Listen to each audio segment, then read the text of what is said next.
नमस्कार, आप देख रहे हैं मिरर मीडिया। मैं हूं अनुपम कुमार। हमारे खास कार्यक्रम मिरर बुलेटिन में आपका स्वागत है। बढ़ेंगे हम तमाम बड़ी खबरों की ओर, लेकिन उससे पहले रुक करते हैं आज की सुर्खियों पर। साहिबगंज में अवैध मिनी गन फैक्ट्री का भंडाफोड़, बिहार एसटीएफ और झारखंड पुलिस की बड़ी कार्रवाई।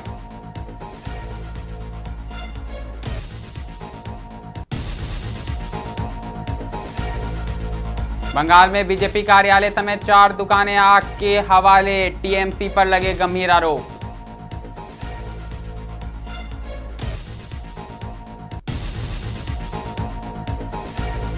अतिक्रमण पर निगम का बड़ा प्रहार, शहीद चौक से अल्बर्ट एक्का चौक तक चला अभियान।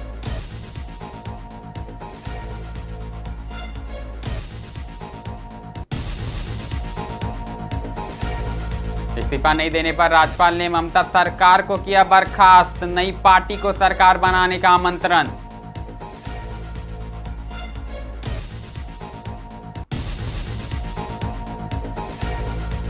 इंस्टाग्राम की नई नीति से बढ़ी चिंता, एंड टू एंड इंक्रिप्शन खत्म होने पर उठे सवाल।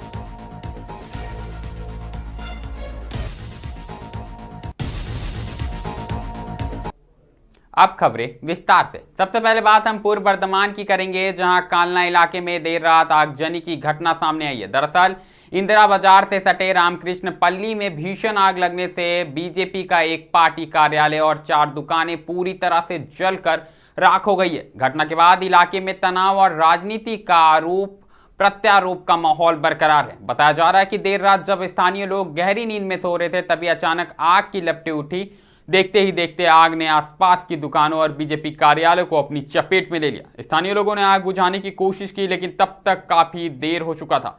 बाद में दमकल कर्मियों ने मौके पर पहुंचकर आग पर काबू पाया। घटना को लेकर बीजेपी ने सीधे तौर पर तृणमूल कांग्रेस पर निशाना साधा है। बीजेपी किसान मोर्चा के प्रदेश अध्यक्ष राजीव भौमिक ने आरोप लगाया कि पार्टी को बदनाम करने की साजिश के तहत यह आगजनी कार्रवाई की गई है। उन्होंने कहा कि बीजेपी के किसी कार्यकर्ता का इस घटना से कोई संबंध नहीं है और दोषियों के खिलाफ कड़ी कार्रवाई होनी चाहिए। इधर राजीव भौमिक ने पुलिस थाने में लिखी शिकायत दर्ज कराते हुए मामले की निष्पक्ष जांच और आरोपियों को सख्त सजा देने की मांग की है।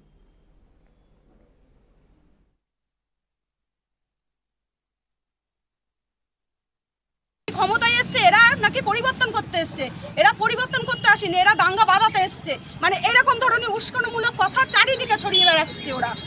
এটা ওরা বলতে পারা, ওরা বলতে এই কিছু তৃণমূলের লোকেরা, এই স্থানীয়, হ্যাঁ এখানে চারি সাইডের, এখানে মানে কোথা থেকে কে চলে আসছে, মানে একটা করে গেরুয়া বস্ত্র পরছে। আচ্ছা, এই যাদের দোকান পোড়ানো হয়েছে এরা কি কেউ তৃণমূল পার্টির সাথে যুক্ত আছে? হ্যাঁ, একজন আছে তৃণমূল পার্টির সাথে যুক্ত, 2 জন আছে।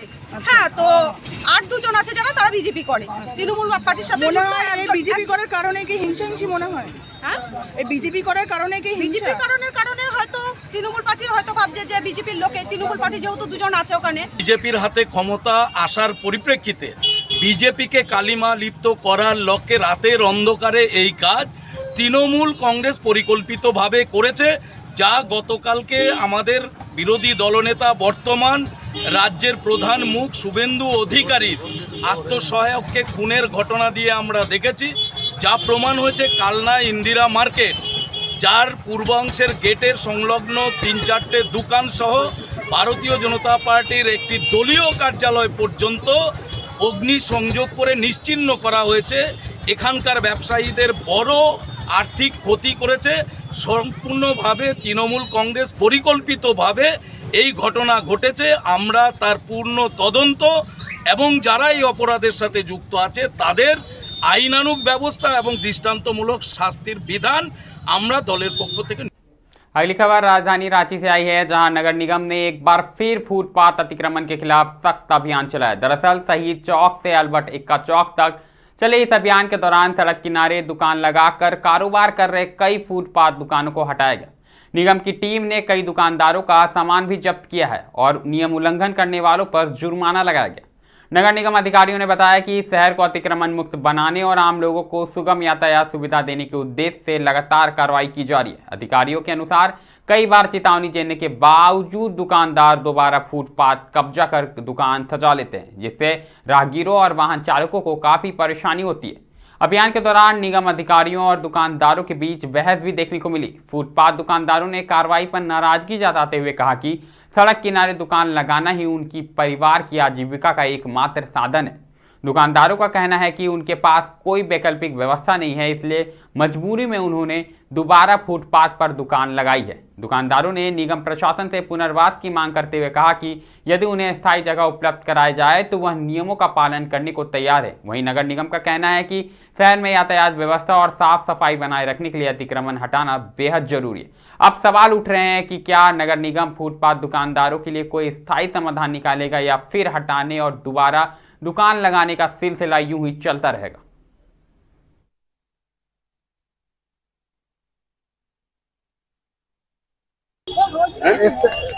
रोजी रोटी यही है ना, जिंदा रहना पड़ता है तो कुछ पाने के लिए कुछ खोना तो बोलता है ना, यही है। तो फिर आता है हटा देता, आता है हटा देता है। अभी आया फिर अभी लगाएंगे फिर तुरंत हटाने लगता है। तो फिर कमाएंगे नहीं तो डालेंगे पेट कैसे?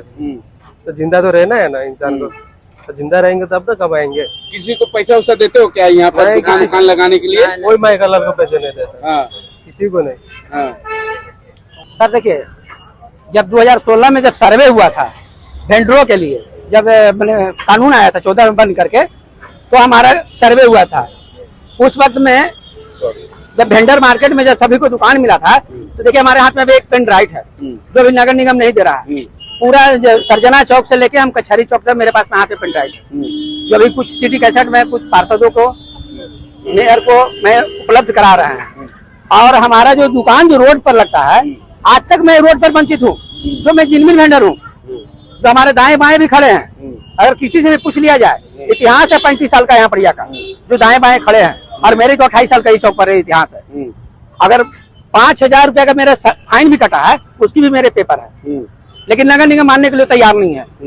नगर निगम कुछ कर्मी जो सही है और कुछ कर्मी के कारण ऐसा हो रहा है। और वेंडर मार्केट में आधातर साहिबगंज जिले से बड़ी खबर सामने आ रही है। आपको बता दें कि रांगा थाना क्षेत्र स्थित केंदुआ आमगाछी गांव में बिहार एसटीएफ और झारखंड पुलिस की संयुक्त टीम ने बड़ी कार्रवाई करते हुए अवैध मिनी गन फैक्ट्री का खुलासा किया है। इस कार्रवाई से इलाके में हड़कंप मच गया। बताया जा रहा है कि बिहार की राजधानी पटना में देसी पिस्टल के साथ पकड़े गए एक आरोपी की निशानदेही पर पुलिस ने यह छापेमारी की है। संयुक्त अभियान के दौरान पुलिस ने मौके से 1 दर्जन से अधिक अर्धनिर्मित देसी पिस्तौल, हथियार निर्माण में इस्तेमाल होने वाली ड्रिल मशीन तथा कई अन्य उपकरण भी बरामद किए हैं। प्रारंभिक जांच में सामने आया है कि गांव में लंबे समय से अवैध हथियार बनाने का कारोबार संचालित किया जा रहा था और यहां तैयार हथियारों की सप्लाई विभिन्न इलाकों में की जाती थी। पुलिस के अनुसार अवैध हथियार निर्माण और तस्करी से जुड़े पूरे नेटवर्क की जांच शुरू कर दी गई है। इस गिरोह से जुड़े अन्य संदिग्धों की पहचान कर गिरफ्तारी के लिए लगातार छापेमारी की जा रही है। फिलहाल पुलिस पूरे मामले की गहन से जांच में जुटी है। साथ ही किसी भी अप्रिय घटना को रोकने के लिए इलाके में सुरक्षा व्यवस्था भी कड़ी कर दी गई है। तो अधिक जानकारी के साथ सीधे साहिबगंज से हमारे सहयोगी भरत जुड़ रहे। भरत, बताए क्या कुछ मामला है, कितना बड़ा पुलिस को ये कामयाबी मिला है? जी अनुपम, ये जो है बहुत बड़ी सफलता जो है साहिबगंज पुलिस को मिली है। और बता दें कि साहिबगंज जिले के रांगा थाना क्षेत्र के केंदुआ आमगाछी गांव में जो है बिहार एसटीएफ और झारखंड पुलिस की संयुक्त कार्रवाई में अवैध मिनीगन फैक्ट्री का भंडाफोड़ हुआ है। जबकि एक आरोपी को जो है बिहार के पटना से जो है पकड़ा गया था। उसके बाद जो है उसी के जो है पूछताछ में जो है यहाँ जो है उसका नेटवर्क जो है पाया गया, जिसके बाद जो है जिला प्रशासन और बिहार के जो है एसटीएफ पुलिस जो है कार्रवाई की है और मिनी गन फैक्ट्री का जो है उद्घाटन किया है। जी बिल्कुल भरत, कहीं ना कहीं इस अवैध मिनी गन फैक्ट्री का भंडाफोड़ किया गया। ऐसे में जब छापेमारी हुई तो और अन्य गिरफ्तारी को लेकर क्या कुछ जानकारी आ रही, कितने लोग शामिल थे, कौन संचालन करता था इस फैक्ट्री का, ऐसे में क्या कुछ जानकारी है? जी अनुपम, पुलिस अधीक्षक ने बताया है कि जो फैक्ट्री का जो है मैंने वहाँ एसटीएफ के साथ जो है कार्रवाई हुई है, जिसके बाद से जो है वहाँ जो लोग थे जो ये बनाने में लगे हुए थे, जो मशीन बरामद की गई है, ये सारा छोड़ करके वहां से वो लोग फरार हो गए हैं। फिलहाल जो है साहिबगंज पुलिस जो है जांच में जुटी हुई है। जी जी बिल्कुल, कहीं ना कहीं फरार हो गया। ऐसे में क्या कुछ जानकारी आ रही है भरत, चूंकि ये फैक्ट्री कितने दिनों से वहां पर संचालित था और यहाँ से जो बनने वाले जो अवैध गन है या तमाम जो चीजें हैं कहाँ कहाँ सप्लाई हो सकती थी, कहाँ कैसे इसका चयन काम करता था, क्या कुछ जानकारी है? जी अनुपम, झारखंड के सटे स्टेट बंगाल है और बिहार है, उड़ीसा भी है, लेकिन देखना होगा सबसे नज़दीक जो है बंगाल। और जिस प्रकार से जो है बंगाल में चुनाव भी था और ऐसे में जो है ये जो मिनी गन फैक्ट्री है ये काफ़ी लंबे समय से जो वहाँ चल रहे थे, जिसके बाद जो है पुलिस को जो है सूचना मिली, उसके बाद वहाँ जो है कार्रवाई हुई है, तब जाकर के सारे ये जो है ये फैक्ट्री का जो है उद्घाटन मैंने जो है उद्भेदन हुआ है और पुलिस जो है लगातार उस पर कार्रवाई कर रही है। जी बिल्कुल भरत, उद्भेदन हुआ है। ऐसे में साफ तौर पर अगर जानकारी हो आपके पास तो बताएं, क्या कुछ फैक्ट्री से जब्त किया गया है और पुलिस की ये कितनी बड़ी कामयाबी हो सकती है?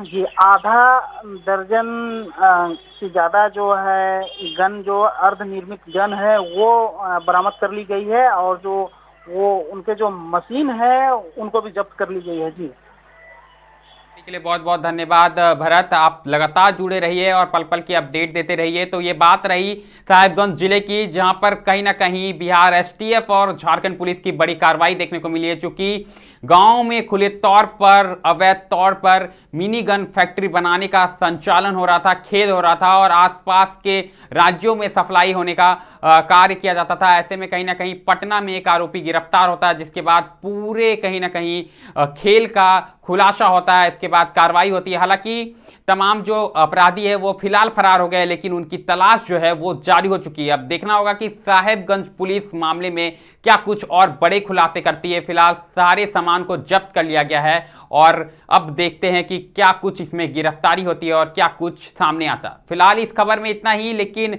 वक्त हो चुका है हमारे मिरर बुलेटिन में एक छोटे से ब्रेक का। ब्रेक के उस पार फिर मुलाकात करेंगे तमाम बड़ी खबरों के साथ।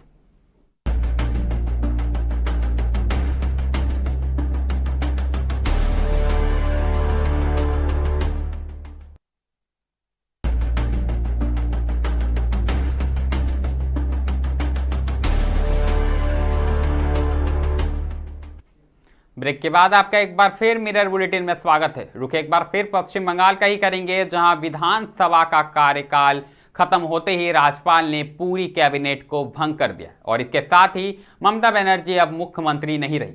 गुरुवार यानी 7 मई को राज्यपाल RN रवि ने राज्य विधानसभा को भंग करने का आधिकारिक आदेश जारी कर दिया। कोलकाता गजट में प्रकाशित इस नोटिफिकेशन के बाद ममता बनर्जी की सरकार संवैधानिक रूप से खत्म हो गई है। राज्यपाल द्वारा जारी अधिसूचना में स्पष्ट किया गया है कि संविधान के अनुच्छेद 174 की धारा 2 के उपखंड B द्वारा प्रदत्त शक्तियों का प्रयोग करते हुए 7 मई 2026 से विधानसभा को भंग किया जाता है। संवैधानिक विशेषज्ञों के अनुसार अनुच्छेद 172 के तहत किसी भी विधानसभा का कार्यकाल उसकी पहली बैठक से अधिकतम 5 वर्ष का होता है। 17वीं बंगाल विधानसभा की मियाद 7 मई की आधी रात को स्वतः समाप्त हो रही थी। समान परिस्थितियों में मुख्यमंत्री हार के बाद इस्तीफा देते हैं और नए सरकार के गठन तक केयर टेकर यानी कार्यवाहक के रूप में कार्य करते हैं। परंतु ममता बनर्जी के इस्तीफे ना देने के अडिग फैसले ने राज्य को एक जटिल मोड़ पर खड़ा कर दिया था। ऐसे में राज्यपाल ने अपनी विवेकाधीन शक्तियों का प्रयोग करते हुए सदन को भंग कर दिया, जिससे अब ममता बनर्जी तकनीकी रूप से मुख्यमंत्री पद पर बने रहने का नैतिक और कानूनी आधार खो चुकी है। इससे पहले ममता बनर्जी ने इस्तीफा देने से इनकार कर दिया था, जिसके चलते सियासी खींचातान जारी थी। इसके बावजूद राज्यपाल ने संवैधानिक प्रक्रिया अपनाते हुए कैबिनेट और विधानसभा को भंग कर दिया। ममता बनर्जी 2011 से लगातार सत्ता में थी और 3 बार मुख्यमंत्री रह चुकी है। उनका कार्यकाल विवादों, हिंसा और विकास योजनाओं के मिश्रण के लिए जाना जाता है। अब सत्ता परिवर्तन के बाद राज्य में नई सरकार गठन की प्रक्रिया तेज हो गई है।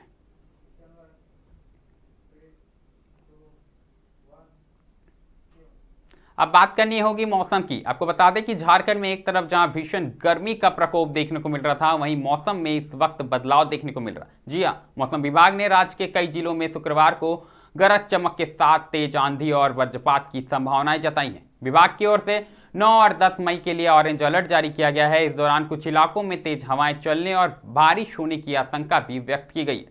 मौसम विभाग के अनुसार रांची, बोकारो, धनबाद, जमशेदपुर, हजारीबाग, गिरिडीह, देवघर, संथाल परगना क्षेत्र जिलों में मौसम का असर अधिक देखने को मिल सकता है। कई जगहों पर 40 से 50 किलोमीटर प्रति घंटे की रफ्तार से तेज हवाएं चल सकती है। विशेषज्ञों ने लोगों को खराब मौसम के दौरान सतर्क रहने की सलाह दी है। खुले मैदान, पेड़ और बिजली के खंभों के पास खड़े होने से बचने को कहा गया। किसानों को भी फसल और पशुओं की सुरक्षा के लिए जरूरी इंतजाम करने की सलाह दी गई है। पिछले कुछ दिनों से राज्य में लगातार मौसम बदल रहा है। कहीं तेज धूप तो कहीं अचानक बारिश और आंधी से लोगों को परेशानी का सामना करना पड़ रहा है। ऐसे में कहीं ना कहीं विभाग का कहना है कि बंगाल की खाड़ी से आ रही नमी और पश्चिमी विक्षोभ के प्रभाव के कारण यह स्थिति बनती हुई नजर आ रही है।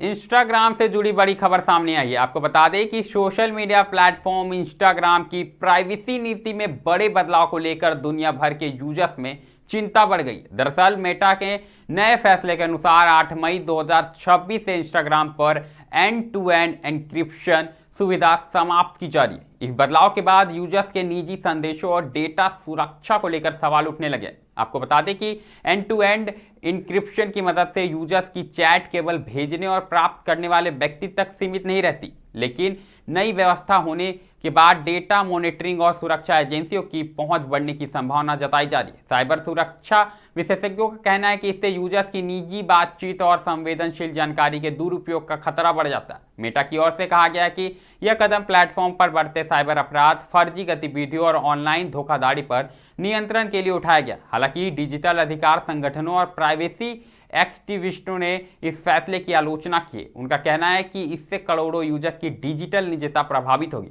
तकनीकी जानकारों का कहना है कि आने वाले दिनों में कई यूजर सुरक्षित मैसेजिंग प्लेटफॉर्म की ओर रुख कर सकते हैं। वहीं सोशल मीडिया पर भी इस फैसले को लेकर बहस तेज हो गई। यूजर्स मेटा से प्राइवेसी सुरक्षा को लेकर स्पष्ट नीति जारी करने की मांग कर रहे। कुल मिलाकर अगर बात करें तो कहीं ना कहीं इस वक्त यूजर्स के मन में कहीं ना कहीं अपने पर्सनल चैट्स को लेकर टेंशन बढ़ गया है।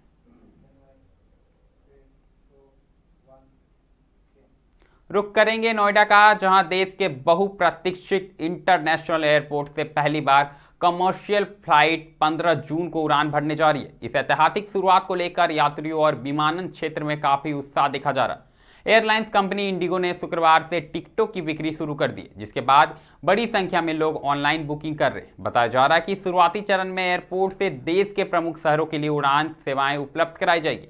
आधुनिक सुविधाओं से लैस यह एयरपोर्ट दिल्ली एनसीआर के यात्रियों के लिए बड़ा विकल्प साबित होगा। इससे क्षेत्र में रोजगार, व्यापार और पर्यटन को नई रफ्तार मिलने की उम्मीद जताई जा रही है। नोएडा इंटरनेशनल एयरपोर्ट को देश के सबसे आधुनिक एयरपोर्ट्स में शामिल किया जा रहा है। यहाँ यात्रियों को तेज चेक इन, डिजिटल सुविधाएं और बेहतर कनेक्टिविटी का लाभ मिलेगा। प्रशासन और एयरपोर्ट प्रबंधन ने पहली उड़ान की तैयारियां लगभग पूरी कर ली है।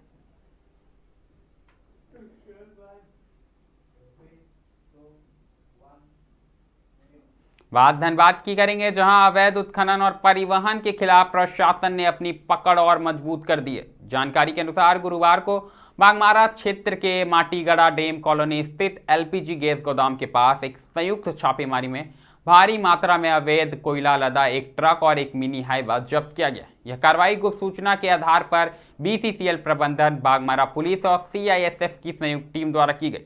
टीम जैसे ही मौके पर पहुंची, गैस गोदाम के समीप सड़क मार्ग पर संदिग्ध वाहनों में हड़कंप मच गया। पुलिस और सीआईएसएफ की टीम को देखकर वाहनों के चालकों ने भागने का प्रयास किया। इस दौरान मिनी हाइवा के चालक को सुरक्षा बलों ने खदेड़ कर पकड़ लिया। सीआईएसएफ ने आरोपी चालक को तत्काल बागमारा पुलिस के हवाले कर दिया। वहीं दूसरी ओर ट्रक का चालक मौके से फरार होने से सफल रहा।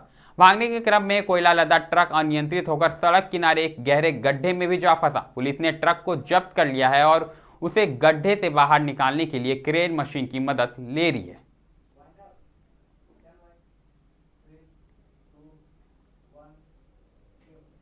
मिरर बुलेटिन में अभी के लिए इतना ही। ऐसी तमाम बड़ी खबरों से लगातार हम आपको अवगत कराते रहेंगे। कहीं मत जाइएगा, बने रहे मिरर मीडिया के साथ।